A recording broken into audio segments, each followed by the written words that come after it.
At ito na mga kaduwit ang ating mga in process.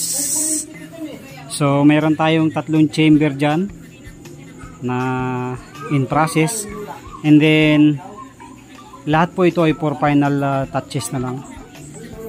So ito tapos na to, for paint na lang to, na testing na rin.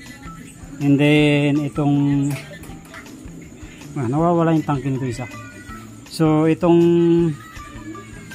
3 unit, 2 unit yan, ano na po yan, for lagay ng screen. Tapos na rin pong butasan yan, may mga clip na rin po yung panlagay. And then ito pong dalawa, lalagyan pa natin ng tornilyo doon, ang screw sa kanyang tangke. And then bubutasan na lang natin para sa ating screen, at tapos na din po yan. Ayan, nakaipon ulit tayo ng 5 unit ngayon, plus 3 unit, bali 8. So makaka-stack na po ulit tayo. Plano natin na i-activate na yung ating Shopee.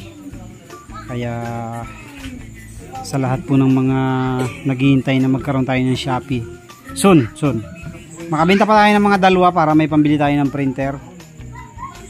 Kailangan natin bumili ng printer para hindi na tayo namumroblema sa pagprint ng waybill.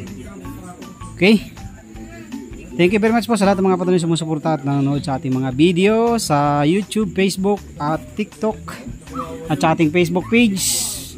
God bless po sa inyong lahat. Maraming salamat po sa inyong patuloy suporta. Sa lahat po ng mga nag-i-inquire, mag-message lang po kayo sa aking Facebook account at pag-usapan natin yung inyong mga orders.